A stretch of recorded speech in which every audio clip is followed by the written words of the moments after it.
Hi everyone, this is Katie Dugan-Nobles, and thank you so much for taking the time to tune in to my very first YouTube video.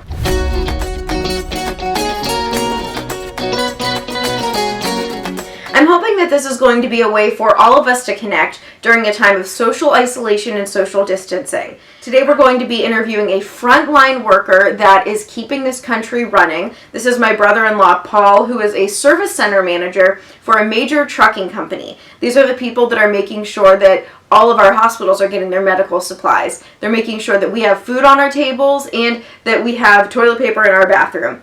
Everything from A to Z. So I hope that you guys enjoy this first interview. All right, Paul. Well, thanks for taking the time to talk to me today and just shed a little bit of light on, what you guys are doing day to day out there on the front lines. So first, I just wanted to talk a little bit about what your job was before and what it was like before this whole pandemic started. Well, I think obviously there were some things that we really focus on now that we didn't really focus on in the past. Mainly just, the amount of things we sanitize every day and just how aware we are of our surroundings and just all the safety aspects that go along with what's going on today. We kind of just, took it for granted in some ways. Right. What was your job like day to day before all of this started? I'm sure it was very different than what it's like now. Yeah, about 30 to 40% of our customer base has shut down as a result of the government shutdown. So it was a lot busier and,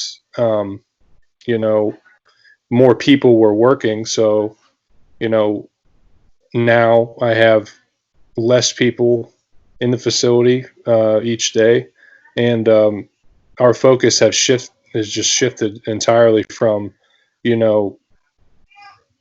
service and profitability to just keeping everybody healthy and safe. That's kind of where we're at right now. Right. So let's talk a little bit about that. What are you guys doing and what protocols have you put into place to make sure that your employees are staying safe? Well, we are following all the CDC guidelines and all the company guidelines. Basically, just using a lot of common sense. I mean, anything you could think of that would need sanitized multiple times a day. Heavy traffic areas, heavy touch points, door handles, light switches, work areas, machinery that we use, any kind of touch screens, time clocks, just, things you would never think of before this, that now that's really all you think about. You look at an object, how many times do you think somebody touched that today? Well, it probably needs sanitized 3, 4, 5 times, depending on, how frequently it's touched. So really just the overall sanitizing of the facility and the way we go about things has drastically changed. You guys are taking some precautions even when people are coming into work now. I know you had mentioned to me earlier that you guys are taking temperatures and doing everything like that. Yes, we've we take temperatures of every employee that comes on site. We also require every employee to wear a mask at all times. As of yesterday, it's a Pennsylvania state mandate, but we had that in place even before the mandate came down. So we provide gloves to everyone, hand sanitizer, Clorox wipes, so that they can wipe down their vehicles daily, and their handheld devices daily. So that's just a little bit of what we're doing. I think that when people think of workers on the front line, the very first thing that comes to mind isn't someone in the trucking industry, but what you guys are doing is really keeping the country running, right? Tell me a little bit more about that. Well, yeah, and like you said, I think you hit it on the head pretty good there. you would basically think of like a medical professional, a doctor, a nurse, as a frontline essential worker. We're kind of behind the scenes every day. I mean, pandemic or not, providing everybody with the supplies that they need to do their job. A lot of focus now on medical supplies. Those are obviously deemed essential goods, so those are priority. They take precedent over anything and everything. Um, and we've seen a big influx of medical supplies. I mean, we do a lot of business with medical suppliers on a normal basis, but now it's really increased, and it's just super important. What has it been like for you going into work every day and probably working even longer than you did before? I know a lot of people have the luxury now of staying home, staying safe, and working at home. But what has it been like not having that opportunity? Yeah, I mean, my hours have definitely increased, as you can imagine. It's been difficult. There's been a lot of professional and personal challenges that I've had to deal with during the pandemic. But we just try to take it one day at a time. I try to take it one day at a time. And the main mindset every day is to keep myself safe, everybody at the facility safe, and to continue to provide for my family and help others provide for their family, all while just providing an essential service to the country. Right. I know you had mentioned your personal life. If you don't mind, I'd like to talk a little bit about that. Yeah. Tell me what has it been, 5 weeks? What does that look like for you in your personal life? Me, myself, and I, me and my family have made the decision, had made the decision to distance from each other, just because we have two little ones, newest one 3 months old, and there's just a lot of unknown and a lot of anxiety and nervousness that goes along with me leaving every day and being exposed to everybody I work with, and what am I bringing home with me. So we decided to not live together, and we tried some different things, and we've all lived different places with relatives. I've even stayed in an RV in my driveway for some of the time. So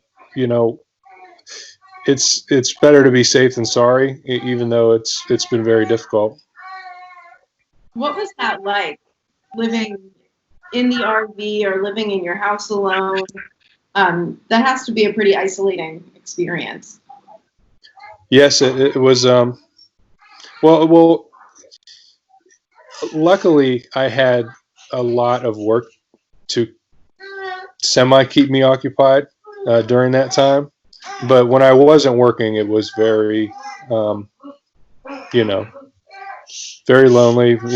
Like you said, you're just isolated, and it's not like you can go hang out with your buddies or anything. I mean, everybody's distancing themselves from each other. So if you don't have your family, you just have yourself. But luckily today, there's different technology and ways we can keep in touch with each other. FaceTime, anything like that is definitely helpful. But yeah, it was it was tough. It was depressing at times. But we're now back together. We made the decision to just be as smart and as safe as we can. Mainly me, just being as smart and as safe as I can every day. Just going to work and coming straight home and jumping in the shower right away and just doing everything I can. I mean, because you can only stay apart for so long. Right. How did that feel today? Because I know your family actually moved back into the house today. So how did that feel? Getting to be close and hug your daughter and hold your son. It was it was very emotional experience. Very happy that that they're back. I'm sure you can hear them in the house right now. We have our house is now home again. Is the best way to describe it. Right. Those are happy sounds in the background. So, what is one thing that you would want people to know about essential workers and how this is impacting you guys and everybody day to day? I would just say, pre-pandemic, now, we're in the middle of it, and post-pandemic, I think that there will be an overall increased appreciation, or even just increased awareness of what we do and how vital and important it is. I don't think as many people will overlook it and take it for granted. When you're on the turnpike or you're on the highway and you're annoyed that there's a truck in front of you and you're trying to get around the truck, maybe you have a different mindset moving forward, that okay, this guy is providing a service that we need. So maybe you'll have a little more patience moving forward. That's kind of how I feel the general public would, their mindset would be. I know, I mean, and I'm guilty of it myself, and I work in the trucking industry. Everybody's always in a hurry and trying to get around trucks, and it's going to change. There has to be an increased awareness. It's impossible to ignore at this point. Right. Is there anything else that you wanted to say or talk about that I didn't get to cover today?